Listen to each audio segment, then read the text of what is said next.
Oh boy. All right, so this is what's going on. We're leaned up on the rod. Oh, we got a nice fish on. Oh, he's just taking a saw. Oh, there he goes, there he goes.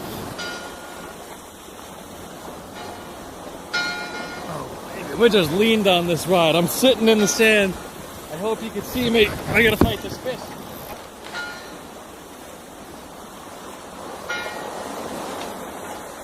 Let's give Chris the floor here, and thanks for coming. All right, so first off, I'm going to apologize for this because, you know, I should have prepared better by having a screen to put it on. So I'm just going to kind of use it to keep me on track, and if you guys want to look, you're more than welcome. So what we do around here, it's general technique. There's a lot of talk about which, you know, sharks you can and can't target. So before I get into this, I'm going to put that to bed right away. You're not supposed to target the sand tigers, the brown sharks, and the duskies from shore. We do target, and we do have now, there are black tips, there's video evidence of this on here, and there are some larger species of other fish around, like big stingrays, a couple guys. It's very popular in, you know, Jersey with the surf fishermen. There are some black drum. So it's, you know, small possibilities with them, but we do go after them. So it's a general big fish kind of hunt that we do specifically target other species for. That being said, these sand tigers, these browns, and these duskies, they show up constantly, so we may as well have fun with them and be prepared and be courteous and respectful to them when we do catch them. That's how I feel good about doing this, and we're going to get into that right now. And every state's going to be different too. Oh yeah, definitely. This is assuming New York State different. regulations, obviously. Yeah, I'm not familiar with states outside of this area. So I had my rod with me. I couldn't really bring it in here. It didn't fit. But generally, when you're going to be targeting any large fish from the beach, you want a rod that's going to get your bait, your plug, etc. out there. So I tend to use an 11-foot Lamiglass, my particular blank. It's a GSB 132-1M. I use this because when I'm throwing heavy baits, like, you know, half a bunker with 6 ounces of lead on it, I want to have a rod that's going to launch it out there, and I'm not going to have to worry about it breaking. And statistics and averages show that's the Lamiglass. And I wanted to have fun with these large fish, and I use spinning reels. A lot of guys, they use the conventional stuff. They'll kayak out baits. We're not really dealing with things kind of big enough to get into that. So I'm using like a Saragossa 8000, sometimes a 10,000. You know, if someone's got a twin power, I'll get on that. But it's really cool, man. It's essentially light tackle for large fish off these beaches. And this hook that I have in my hands here, this is typical of what we use. I've lost many fish on hooks smaller than this when they're large. And when I say large, I'm talking fish 150, 200 pounds. We had one that was probably close to 3. You know, that doesn't happen every time, but yeah, 16.0 and up. I really wouldn't go any smaller. Those smaller sharks won't be affected by it. But a tall sand spike, I'm just going through my main points here, what's the essentials and all that. A tall sand spike is probably the thing that everybody forgets, and I know a lot of you guys are boat fishermen, but maybe you'll use this at some point in your life.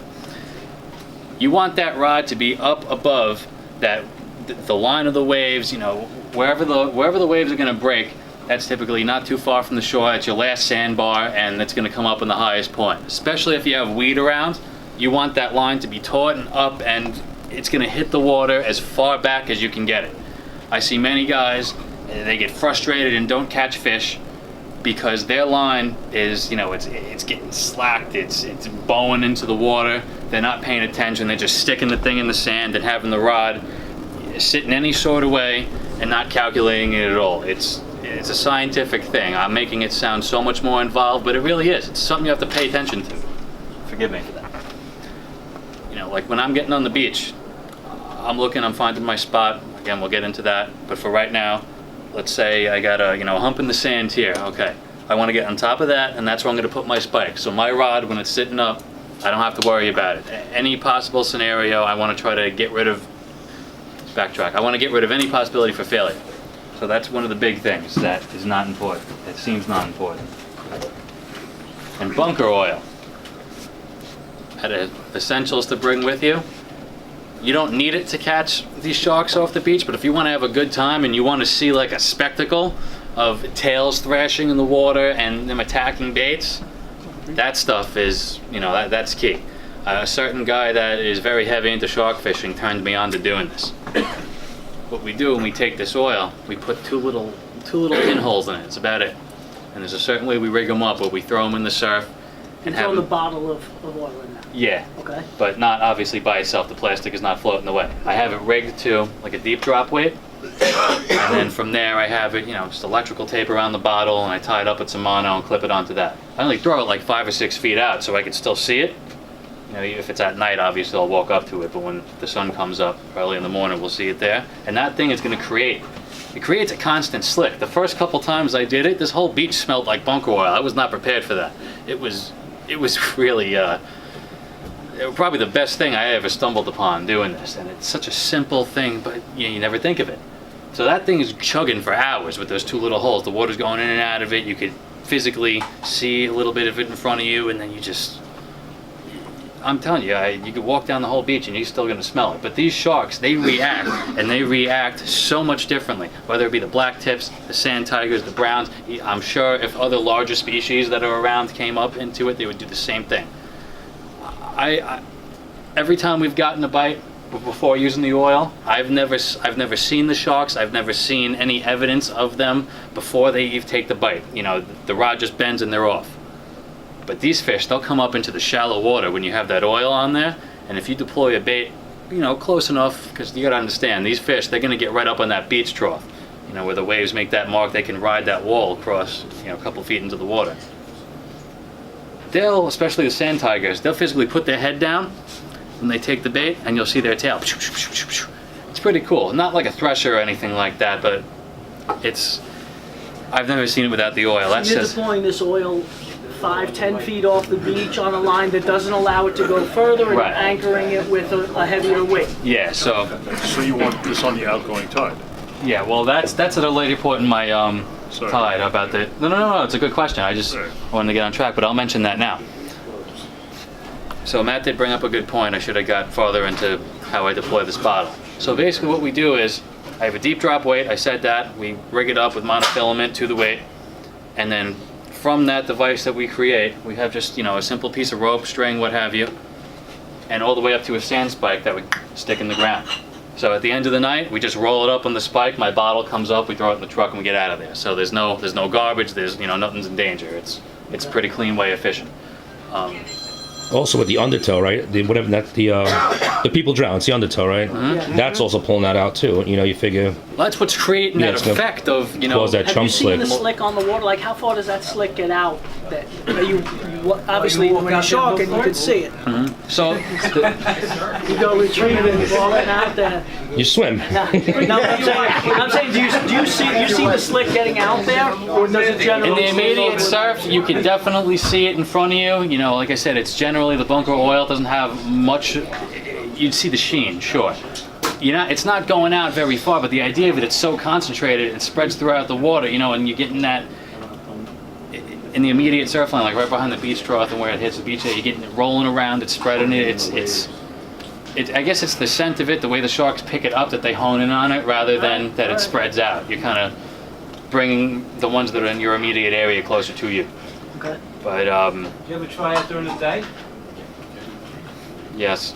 I didn't know if I should answer that one, but Swimmers appreciate it. don't do it during the day. It's Monday is Ladies' Day. people don't like that shit. I stopped doing that. I have a picture on my Instagram from like 2013 when we first started catching the Duskies. I was using like an ugly stick tiger and this bait runner. It snapped the rod, and, you know, picture evidence.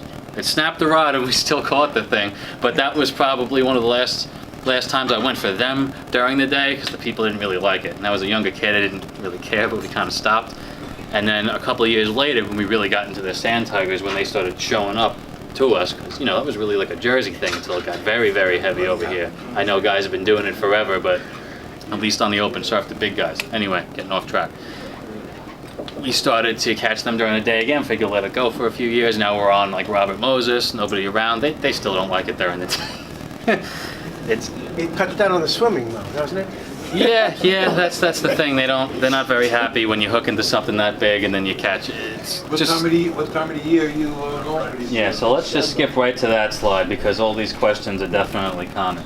Those sharks are always there. That's what the swimmers don't understand. They're always there. You Yeah. know, that little chunk of bunker's not bringing that shark in. They're there already. Oh, definitely. Like the That's the bunker best. oil kind of The bunker oil might bring them a little closer. It might bring them all together. You know, I guess I'm guilty somewhere, right? But he's right about that. Although I am, wiling them up a little bit. They're definitely always there. These big boys, you'll catch them in the day, probably a lot quicker. Especially out, out like Robert Moses and stuff with this big concentrations of water.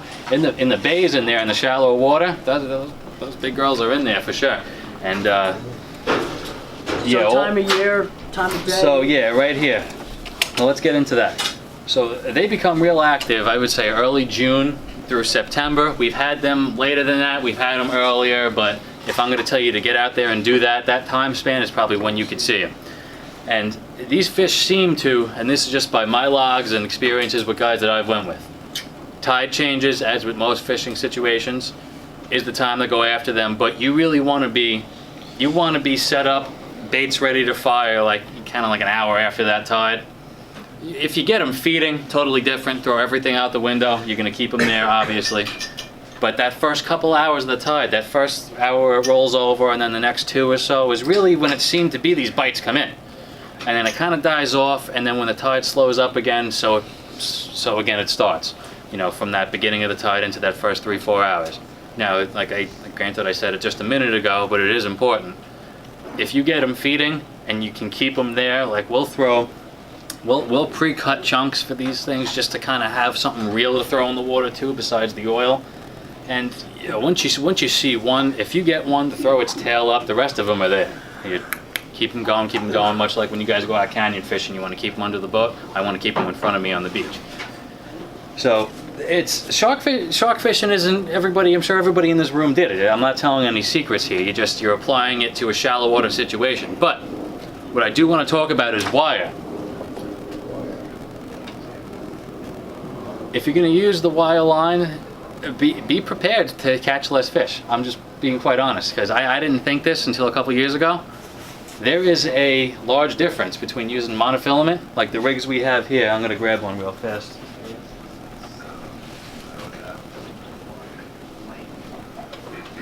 I apologize, guys.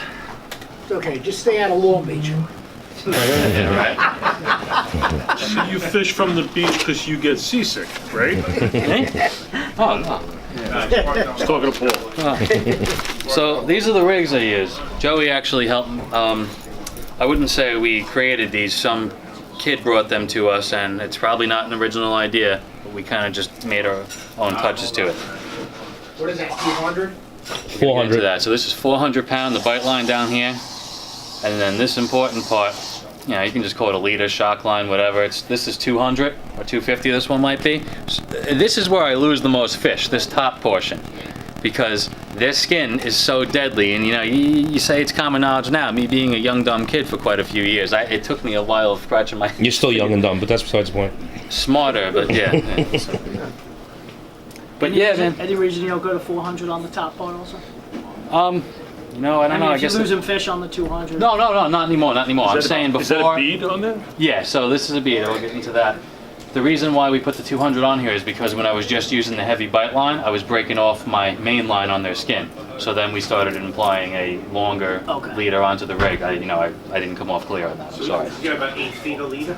Yeah, totally. About, maybe 6. Yeah, probably like 6 or so if you want to pass it. I got plenty of more if you guys want to see them. 400 and then... Grab the end. Yeah, realistically, you could catch one of these fish. If you hooked them on 200-pound test, you'd be fine. But it doesn't affect anything. So we go up to 4. We've hooked plenty of fish with big old mean teeth on here. They'll take nice triangle-sized chunks out of it occasionally if they're really big. But other than that, mostly you'd be surprised. It's very just In between. And you find your bite percentage is much higher? skyrocketed. Really? So the reason why, and I do have a very good story for this. So for a while we're using wire. When they get real wily, they will just come up and grab it, as they always do. It has to be something with the depth of water when they have their nose right down on the sand, because obviously out on boats, there's no issues with wire. You're not wrapping those things up? You get into the second part of the story. So when we stopped catching fish, or rather wasn't catching as many, we started switching over to wrapped wire rigs, and then at that point we caught more fish, or at least hooked more. And obviously we're going to notice what's going on here, so we fished one or two at a time, trying to figure out what's happening, and then it became obviously clear that when you cover up the wire or fish with a substitute for the wire, these fish responded so much better, and I'm gonna stop you for a second. Yeah. When he's talking about the wrap wire, he's talking about that black nylon coated wire. That got like that rubber plastic on it, so people can understand that. Yeah, it's not like a black, right? That black, right, exactly. Yeah, that's what it is. That's not heavy though, right? It's heavy, but you can.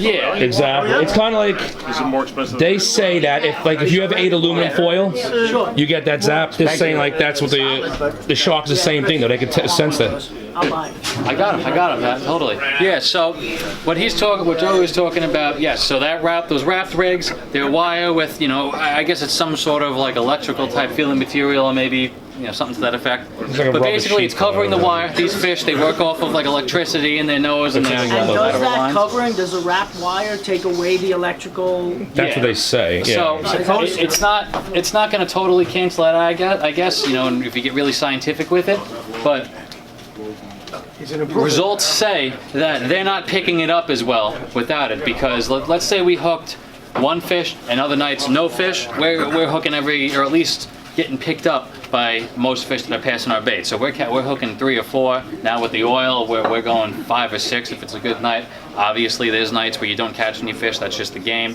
But that's how we got over to switching with the mono. It's like dating. Because it was, exactly. But once we kind of really honed in our method into using the heavy monofilament, so they may as well be looking right at it when they're going over it in such shallow water, and it makes sense once they really sat down and thought about it. They're going over, they're basically putting their nose right onto your rig, and for something that works with electricity bouncing off something metallic or something that has some sort of life force, I'm not really educated on 4 that. feet of water. Yeah. And that's what makes sense to me. Anybody correct me if I'm wrong. I'd love to learn the actual answer to that, but that's what it seems to be. And I'm going in circles, but it's literally monofilament and bunker oil. Can't go wrong. You're not going to lose a bite. If it doesn't pick it up, it just didn't want it. And it's been really cool to actually learn these fish, because last summer I spent many nights out there. I spent overnights on the beach. I did 2-3 nights in a row, 4 nights, when it was windy, when it was not windy, hot, cold, weed, no weed. The moon too, that was something I learned that I never thought. Did you say no weed? Hey, listen, I don't fish with no weed either, I understand. That was not fluorocarbon that you made? No, that's actually the moon is something LP line. interesting The that I didn't LP think stuff. sharks- Guys, let's get a couple more minutes here, please. Yeah, I'll wrap it up after this. There's just so much to talk about, and I'll end it here.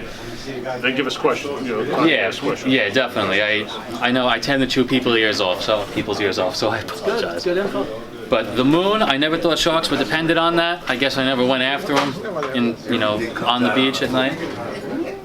Just like the striped bass, you change up your tactics when it gets darker. But they seem to kind of shut down in those cycles of the full moon for that week or two into it. They're not too into coming up into that real shallow water and going after these baits and getting very erratic. But you get like 2 weeks where it's really dark and it just kind of the moon starts to build back up. Those 2 weeks is when they seem like they're the most voracious. And that they'll come right up, and we saw a sand tiger eat a stingray in the surf one time. And these are things that I realize when I go back into the book that we keep, and it's nothing fancy, it's just this day, what we caught, when, how, blah, blah, blah. And it's all boom, boom, boom, boom, same time, same place. It's very interesting. There's a lot to learn about these fish, so I'm gonna shut up now, let's ask questions if you have any. Thank you. What are you catching when you're not catching the shark? Do you catch other things? Oh yeah, Catching striped bass? yeah, I'm a big striped bass guy. I mean when you're fishing for the shark, or other things taking your bait besides the shark? Oh no, man! When these sand tigers are around, everything's gone. It's just them. You're stingray fishing, and the shark is a bycatch. Okay. So how did you get into this? Obviously, we addressed this in the beginning of the seminar. That's why I did it then. But guys, listen, that is a very important point to just address one more time. You cannot target sand tigers in our area. You go out there targeting all the others. Yeah, anything that's legal, any large You're species targeting of shark. rays, you're targeting black tips, you're targeting duskies, that type of stuff. Threshers, You're yeah. targeting threshers. If you happen to catch another fish, but Chris, you and I spoke before the meeting, and you had some very good information about Releasing. the release, guys. Okay, Chris yeah. just discussed the release. So- 'cause this is our fishery. We want to take care of these fish, this is a- release them properly, so you catch them again another, a couple weeks later. Yeah, so this is really important, and I'm gonna want to just hold your attention for another 2 minutes. Chris has a flaw. I do. I thought you said flaw. Releasing these fish. A lot of guys, they abuse them, and this is why it's illegal to target them. For the sole reason of when they come out of the water, they're crushed by their own weight. Guys wanna, I put a picture on here, me and Matt were speaking about it. It's rather annoying. This was just to show the picture of the shark, but I wanted to point it out. That's something you don't want to show on the internet. You're holding a shark's mouth open in the water. It's a real cool looking picture, but it's not going to help the cause. Down south, land-based shark fishing's under attack, and it's, I don't want it to happen here, but this is why it's going on. And when guys are pulling them up on the beach and killing them, that's why guys like me are out here talking about the right way to do it, which is carry bolt cutters with you. Because if you're gonna be catching these fish and you're gonna be setting the circle hook right, you have every opportunity to go cut that hook while the fish is in the water and push it on its way out. If you don't want to do that, you really shouldn't be targeting sharks from the beach. And I do it every time. There's pictures of me doing it. If I can, I'll hand the rod to somebody. I'll get in the water with the fish. Maybe not endangering myself, trying to keep it 50% covered, 75% covered. I'm up to here at my ankles. If I can have the opportunity to have control, standing over the fish, the dorsal fin here, the pectoral fins in front of my legs, I'll try to lean over. That way, if something happens, I can either back off, or if I fall in behind the fish, I get whacked by a tail, whatever. It's just, that's the price of what I'm doing. Try to cut the hook, and then at that point, we cut the line, goodbye. That hook's gonna fall out of his mouth, and you just avoided so many problems because you're able to just push him on his way. You're not grabbing him by the tail like a dead body and dragging him back into the water, making his skin all red, and you don't want to beat these fish up because it's going to be where there's going to be zero. No, shark hooks on the beach, any big line, you're getting a ticket, you're getting a fine. We do not want you doing it at all. And that's clear as day what's starting by having a list of these sharks only years after they're showing up in big numbers saying you can't go after them. So please take care of the fishery because it does start with every single one of you. And I hate to sound like one of those specials here, but it's true. Anglers screw it up for themselves. There's a guy on Instagram that I do not want to associate with. It's like Sharkman or something to that effect. He goes on the beach and he catches him, he brings him out of the water, and he has pictures like holding him like this and that, and just doing horrible things. Like, yeah, he's releasing them, but it's no good. So I don't want to go on a rant. Just please be respectful of these fish. It only helps us out, all right, guys? That's it. So, but you need a permit like you do in the boat for shark fishing? You need a permit for them? I believe if you're going to target sharks, you need that HMS permit, but I'm not entirely sure as far as the correlation to the surf. You do it online. All licenses that I obviously have that for the boat and whatnot, so we're covered. But I don't know if it correlates to the surf directly. It's just safer to have it, It's $26 now. It's easy, so easy to get. Guys, any other questions? Well, Chris, thank you very much Well, we for have the a boat, too. presentation. That was great. Yeah, I don't know. It's just safer to have it.